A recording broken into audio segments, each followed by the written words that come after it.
जय हिंद। स्वागत है टारगेट विद वारिस में। आज की क्लास में समझेंगे शब्द किसे कहते हैं, शब्द के कितने प्रकार होते हैं, अर्थ के आधार पे शब्द कितने होते हैं, उत्पत्ति के आधार पे, व्युत्पत्ति के आधार पे और प्रयोग के आधार पे। इसको आज की क्लास में समझने वाले हैं। इससे पहले आपसे एक रिक्वेस्ट है, यदि आप चैनल पे पहली बार हैं तो चैनल को सब्सक्राइब जरूर कीजिए। सबसे पहले समझेंगे शब्द किसे कहते हैं, शब्द की परिभाषा क्या होती है ये देखेंगे। सबसे पहले शब्द वर्णों और मात्राओं के मेल से बनते हैं। ध्वनियों के मेल से बने सार्थक वर्ण समुदाय को शब्द कहा जाता है। मूलतः शब्द वर्ण मात्राओं के मेल से बनते हैं। शब्द की परिभाषा क्या होती है, शब्द वर्णों और मात्राओं के सार्थक समूह को शब्द कहते हैं। दूसरे शब्दों में समझेंगे, वर्णों के मेल से बने हुए स्वतंत्र एवं सार्थक ध्वनि समूह को शब्द कहते हैं। वर्णों के मेल से बने हुए स्वतंत्र एवं सार्थक ध्वनि को, उसके जो सार्थक ध्वनि समूह को शब्द कहते हैं। जैसे इसको समझते हैं उदाहरण से कि यहाँ पे लिखा हुआ है घर, कमल और कलम। घर किससे बना हुआ है, घ प्लस र, ये दोनों के मिलने से, घ एक वर्ण है, र भी वर्ण है, इन दोनों के मिलने से घर शब्द का निर्माण हुआ है। अब ये घ को पहले और र को जब बाद में मिलाए हैं तो घर बना है और घर का एक अर्थ निकलता है।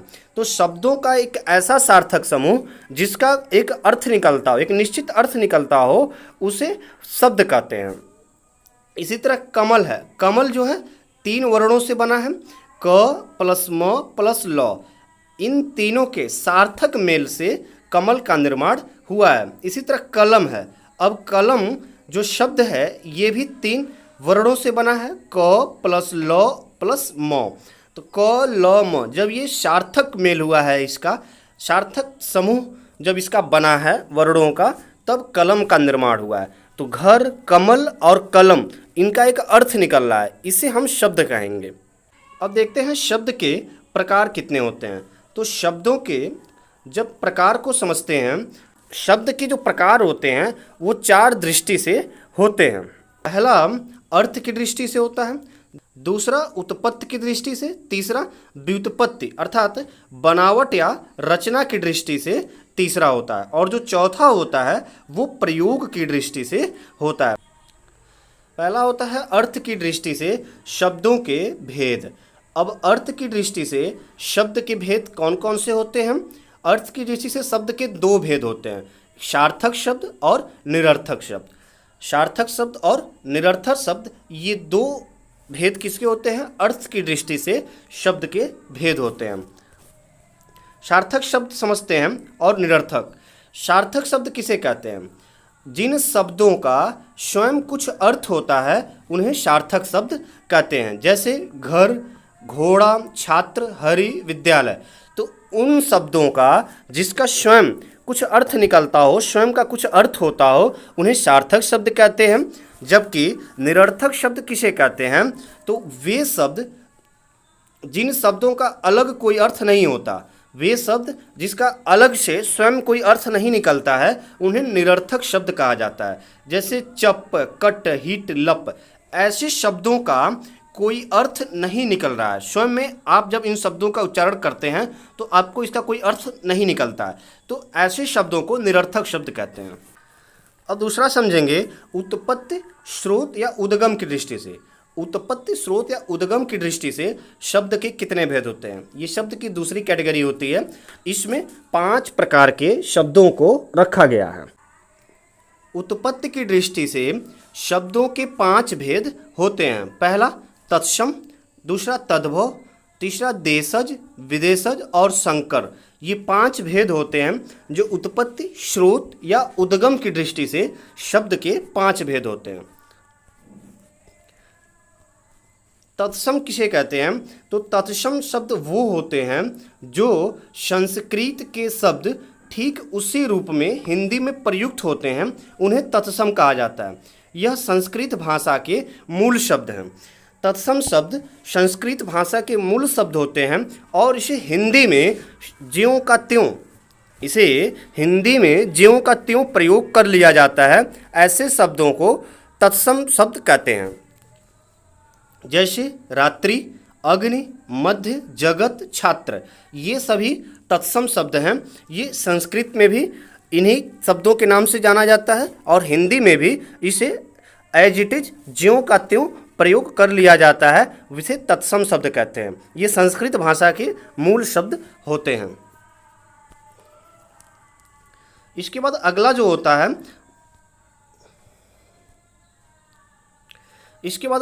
आता है वो तद्भव आता है। तद्भव किसे कहते हैं? कुछ शब्द जो संस्कृत से रूपांतरित होकर हिंदी में प्रचलित हुए हैं। ऐसे शब्द जो संस्कृत के मूल शब्दों से बने हैं, ऐसे शब्दों को तद्भव कहा जाता है।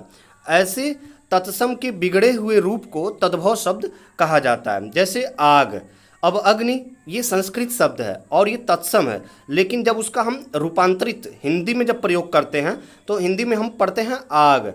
तो आग क्या हुआ? ये तद्भव है और इसका तत्सम क्या होगा? अग्नि होगा, जो कि संस्कृत का शब्द है। इसी तरह हाथ, अब हाथ जो है ये तद्भव है और इसका तत्सम क्या होगा? हस्त होगा।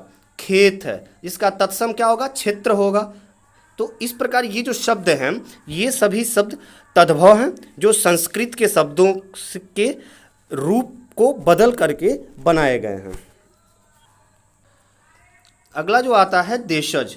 देशज शब्द क्या होते हैं? कुछ शब्द देश के अंदर बोलचाल की भाषा में हिंदी में प्रचलित हो गए, ऐसे शब्दों को देशज कहा जाता है।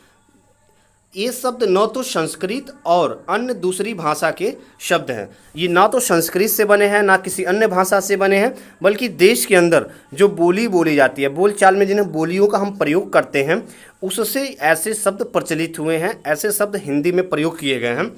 ये स्वयं हिंदी में आवश्यकता के अनुसार बना लिए गए हैं। ऐसे शब्दों को देशज कहा जाता है। जैसे लोटा है, पगड़ी, चिड़िया, जूता, पुंगी, तेंदुआ, ये सभी शब्द कैसे शब्द हैं? ये सभी शब्द देशज होते हैं। अब देखेंगे विदेशज शब्द क्या होते हैं।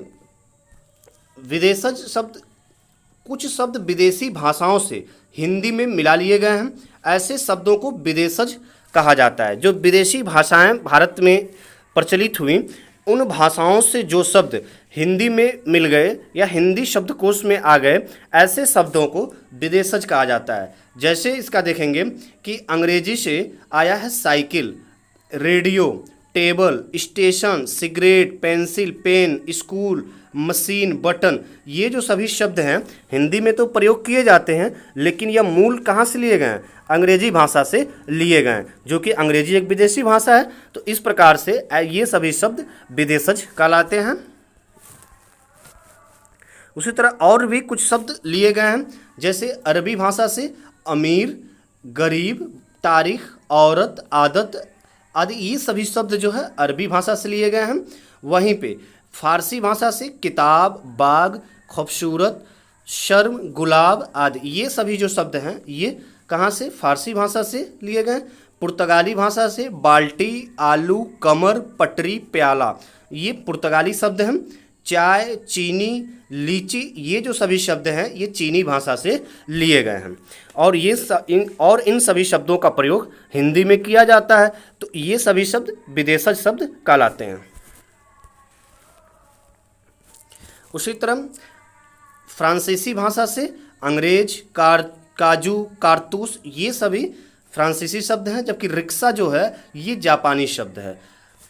अब देखते हैं पांचवा जो भेद होता है उत्पत्ति के आधार पर, वो होता है संकर शब्द। हिंदी में कुछ ऐसे शब्दों का व्यवहार किया जाता है जो दो भाषाओं के शब्दों को मिलाकर बनते हैं। इस तरह के दो भाषाओं के मिश्रण से बने शब्दों को संकर शब्द कहा जाता है।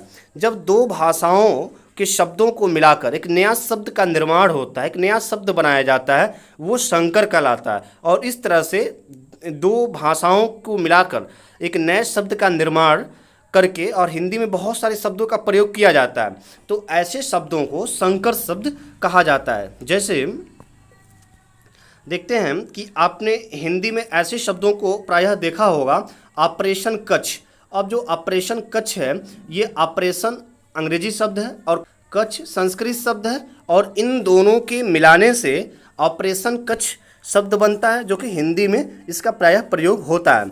तो ये अंग्रेजी और संस्कृत दो भाषाओं से मिलकर के ये शब्द जो बना है ऑपरेशन कच्छ, ये शब्द कैसा कहलाएगा? ये संकर शब्द कहलाएगा। उसी तरह रेलगाड़ी, अब रेलगाड़ी जो है ये दो शब्दों से बना है। रेल अंग्रेजी शब्द है जबकि गाड़ी हिंदी शब्द है, और इन दोनों के मिलने से रेलगाड़ी का निर्माण हुआ। टिकट घर, टिकट घर भी संकर शब्द होगा। टिकट अंग्रेजी शब्द है और घर हिंदी शब्द है। सजा प्राप्त, सजा फारसी शब्द है और प्राप्त संस्कृत शब्द है, और फारसी और संस्कृत के मिलने से जो है एक संकर शब्द का निर्माण हुआ, सजा प्राप्त, जिसका प्रायः प्रयोग हिंदी भाषा में किया जाता है। तो दो शब्दों, इस प्रकार दो भाषाओं, दो अलग अलग भाषाओं के शब्दों को मिलाकर एक नया शब्द का निर्माण संकर शब्द कहलाता है, और ऐसे शब्दों का प्रयोग प्रायः हिंदी भाषा में किया जाता है। छायादार है, जो छायादार है यहाँ पे छाया संस्कृत का शब्द है और दार फारसी का है। इन दोनों के मिलाने से छायादार का निर्माण हुआ। पानदान है, पान हिंदी शब्द है और दान फारसी है। जब दोनों को मिलाते हैं तो पानदान बन जाता है, जो कि एक संकर शब्द कहलाता है। अब तीसरा देखेंगे, व्युत्पत्ति, बनावट और रचना की दृष्टि से शब्दों के भेद। व्युत्पत्ति, बनावट और रचना की दृष्टि से शब्द के तीन भेद होते हैं। रूढ़ शब्द, यौगिक, योग रूढ़। रूढ़ शब्द किसे कहते हैं? यौगिक और रूढ़, योग रूढ़। रूढ़ शब्द किसे कहते हैं? यौगिक और योग रूढ़। इन तीनों की परिभाषाओं को देखेंगे। ये तीनों जो भेद होते हैं ये व्युत्पत्ति या बनावट के आधार पर शब्दों के भेद होते हैं। इसमें जो पहला आता है वो है रूढ़ शब्द। रूढ़ शब्द किसे कहते हैं? जिन शब्दों के खंडों का अलग अलग कोई अर्थ नहीं होता है उन्हें रूढ़ शब्द कहा जाता है। ऐसे शब्द सदा के लिए एक निश्चित अर्थ को लिए चल रहे हैं। जैसे कि जब कोई शब्द आपके पास होता है और उन शब्दों के वर्णों को अलग अलग कर देते हैं तो उन वर्णों का अलग अलग कोई अर्थ नहीं निकलता है, तो ऐसे शब्दों को रूढ़ शब्द कहा जाता है। जैसे अभी आपने देखा था कि लिखा था घर। अब जो घर शब्द है, जब इसके दो खंडों को अलग अलग करते हैं, घर किससे बना है? घ और र से बना हुआ है।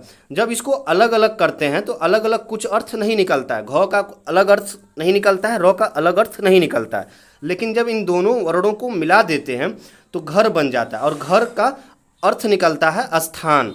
तो इस प्रकार से जो है ऐसे शब्द रूढ़ शब्द कहलाते हैं, जिसके वर्णों को अलग अलग करने पर उसका कोई अर्थ नहीं निकलता, लेकिन वर्णों को जब मिला देते हैं, एक सार्थक समूह बना देते हैं, तो उसका अर्थ निकलने लगता है। तो ऐसे शब्द जो है रूढ़ शब्द कहलाते हैं। अगला देखेंगे यौगिक शब्द। जो शब्द दो या दो से अधिक शब्दों से बना हो और जिसके अलग अलग खंडों का कुछ अर्थ होता है उसे यौगिक शब्द कहा जाता है। जैसे दो अलग अलग शब्दों से मिल करके जब कोई शब्द बनता है और जब उन दोनों शब्दों को अलग अलग किया जाता है, उसके अलग अलग खंड किए जाते हैं, तो दोनों शब्दों का अलग अलग अर्थ निकलता है, तो ऐसे शब्द को यौगिक कहा जाता है। जैसे हिमालय। अब हिमालय शब्द जो है हिम प्लस आलय से बना हुआ है।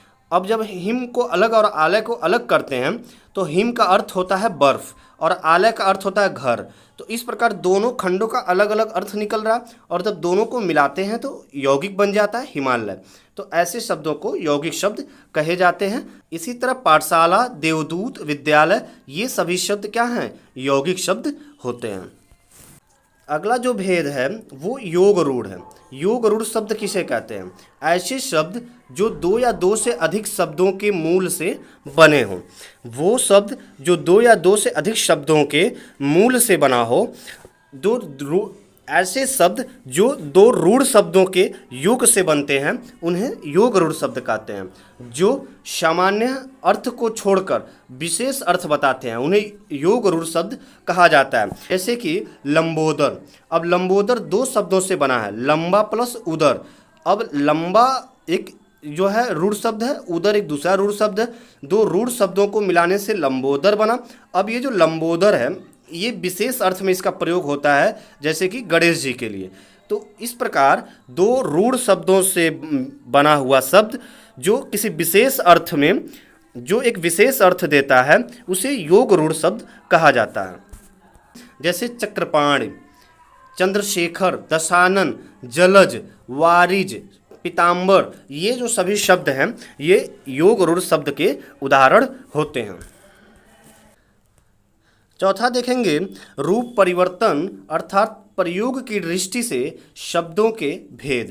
प्रयोग की दृष्टि से शब्दों के दो भेद होते हैं, विकारी शब्द और अविकारी शब्द। जो विकारी शब्द और अविकारी शब्द होते हैं इसकी चर्चा पिछले कई क्लास में हम कर चुके हैं। पुनः एक बार हम इसको देख लेते हैं। विकारी शब्द किसे कहते हैं? विकारी शब्द जिन शब्दों के रूप, लिंग, वचन और पुरुष के अनुसार बदलते हैं उन्हें विकारी शब्द कहा जाता है। वे शब्द जिसका रूप वाक्य में प्रयोग करते समय लिंग, कर्ता के लिंग, वचन और वाक्य के काल के अनुसार बदलते रहते हैं, ऐसे शब्दों को विकारी शब्द कहते हैं। जैसे लड़का, लड़की, लड़कों, ये इसका रूप बदल रहा है तो अलग अलग पर्सन, अलग अलग पुरुष, वचन और लिंग के अनुसार इसका रूप बदल रहा है। उसी तरह मैं, मुझे, हमें, ये एक ही शब्द के तीन अलग अलग रूप हैं। वचन, लिंग और पुरुष के अनुसार ये बदलते रहते हैं, तो ऐसे शब्दों को विकारी शब्द कहा जाता है। विकारी शब्द चार प्रकार के होते हैं। कौन कौन से चार प्रकार होते हैं? संज्ञा होता है, सर्वनाम, विशेषण और क्रिया। ये जो चार होते हैं ये विकारी शब्द होते हैं। संज्ञा, सर्वनाम, विशेषण और क्रिया के अंतर्गत जितने शब्द आते हैं ये सभी विकारी शब्द कहलाते हैं। इसमें विकार उत्पन्न किया जा सकता है, वे शब्द विकारी शब्द कहलाते हैं। वहीं जो इसका दूसरा भेद होता है वो अविकारी शब्द होता है। अविकारी शब्द जिन शब्दों का रूप कभी नहीं बदलता है और सदा एक ही समान रहता है उन्हें अविकारी शब्द या अव्यय शब्द कहा जाता है।